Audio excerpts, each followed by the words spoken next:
Faleminderit, zoti kryetari Kuvendit. Në emër të grupit parlamentar të Partisë Demokratike, deklaroj nga kjo foltore që po, ne do të votojmë pro çdo investimi që shkon në Shkodër dhe në Veri dhe që financohet nga buxheti i shtetit.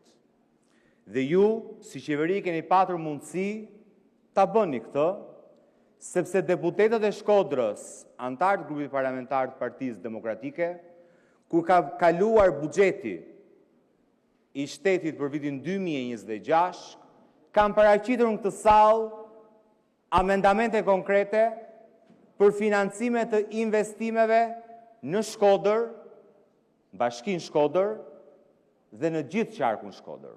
Dhe keni qenë ju që i keni refuzuar. Mi përpara se të na vini këtu me projektin Porta e Alpeve, na ecni një herë me porta hyrëse e Shkodrës. Së është turp që një qytet që ka gjithë shansi dhe mundësin të jetë për një orë në Tiranë, për shkak se ju nuk keni kryer asnjë investim, i duen 4 orë për të ardhur në Tiranë. Prandaj t'i marrim prioritetet me radhë. Të flasim një herë për portën hyrëse të Shkodrës, pastaj të kalojmë te porta hyrëse e Alpeve në Shëngjin. E dyta, ç'nevojë keni ju të merrni hua? Pse do duhet ne të marrim 100 milion euro hua për të financuar disa projekte që ne themi nuk i kemi, ju thoni po doni ju a vëm dispozicion, po i marrim që ju i keni. Po pse duhet marrim hua? Ju a gjejun financimin. Kërkojini Belinda Ballukut të kthej 50 milion euro që volli nga tuneli i Llogaras. Zotrote, merr mbrapsh 50 milion euro që ke paguar kot për 2 tecet lëndruese të Vlorës dhe të çojmë jo 100 milion, 130 milion euro të investojmë në Bashkinë e Shkodrës dhe në qarkun e Shkodrës.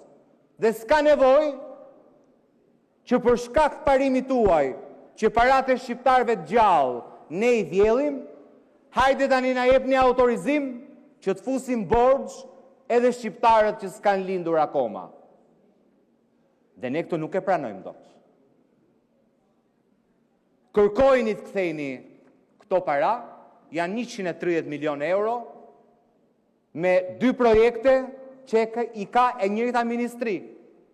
50 milion euro të paguara kot në tunelin e Llogaras, nga gara e parë tek e dyta, ndërkohë që kosto e tunelit është e provuar që ka kushtuar sa ç'ishte tenderi i parë, pra 140 milion euro dhe jo 190 milion euro, dhe s'dyti 80 milion euro që keni paguar për 2 tecet lundruese që nuk na kanë ofruar energji elektrike, as në sasinë e 80 milion eurove, dhe sigurisht as me çmim më të leverdisshëm, po përkundrazi, 6 herë për aq sa që kanë prodhuar, aq pak sa që kanë prodhuar, 1 ditë e gjys energji elektrike për Tiranën, gjithsej kanë prodhuar, me çmim 6 herë më të shtrenjtë se sa ç'është çmimi në bursë.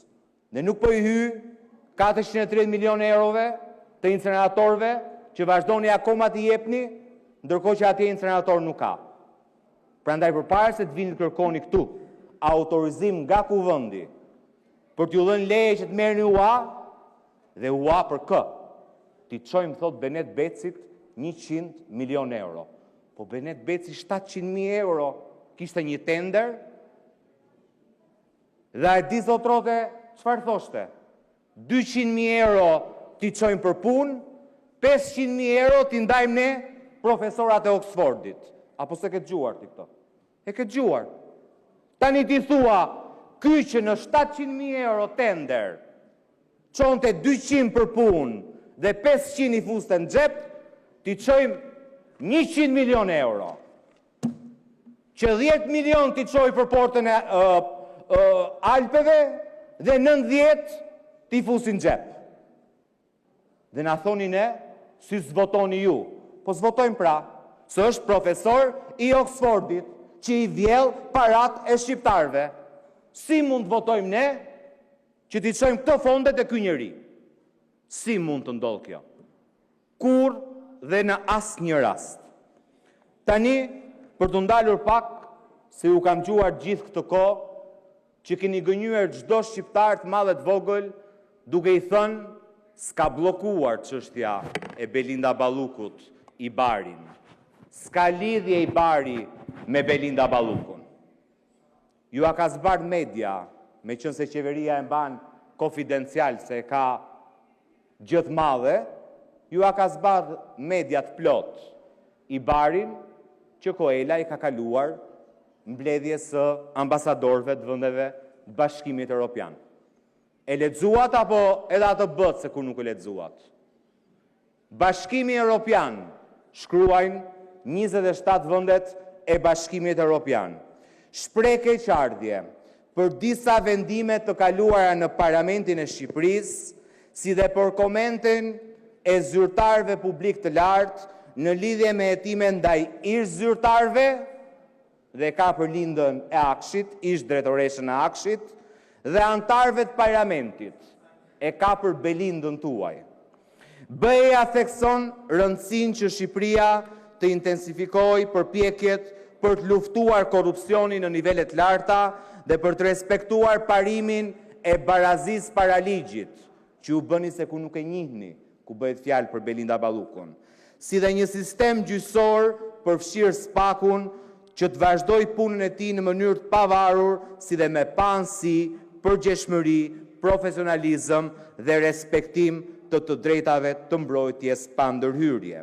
Shqipëria të sigurojë që përfaqësuesit e pushtetit ekzekutiv dhe legjislativ të mos ndërhyjnë në institucionet e drejtësisë, të zbatojnë vendimet e gjykatës kushtetuese dhe të aplikojnë standardet europiane, veçanërisht ato të përcaktuara nga Komisioni i Venecias në lidhje me vendimet e Parlamentit për imunitetin. Nëse nuk i dini standardet e Komisionit Venecias, hapni raportin e opozitës që solli për votim këtu, si i keni të gjitha aty. Sepse ne ku morëm vendimin për të votuar pro kërkesës SPAK-ut, atyre standardeve ju referuam. Ju kërkuam edhe ju t'i referoni atyre standardeve, por nuk pranuat. Dhe çfarë bët? Na detyruat Bashkimin Evropian t'ju afusi në raportin i Bar si kushte që Shqipëria i ka detyrime për t'i përmbushur. Së dyti ju kemi thënë, ka nevojë urgjente Shqipëria për të garantuar zgjedhje të lira dhe ndershme. S'kemi probleme me zgjedhjet, na kemi thënë. Ja çfarë thot Bashkimi Evropian. Bashkimi Evropian thekson se Shqipëria duhet siguroj kushte të barabarta për të gjitha palët garuese në zgjedhje, duke marrë masa për të parandaluar keq përdorimin e burimeve shtetërore dhe ndikimit shtetëror, si dhe duke reduktuar ndikimin e rrjetit të patronazhistëve, që ju keni shpall herojnë kombëtar. Bashkimi Evropian ju kërkon të zhdukni rrjetin e patronazhistëve. BE-ja merr në konsiderat krijimin e një komiteti parlamentar ndërpartiak, kushtuar reformës zgjedhore, i cili do duhet të çojë në një dialog politik gjithëpërfshirës dhe konstruktiv, si dhe në konsultime me gjitha palët e interesuara.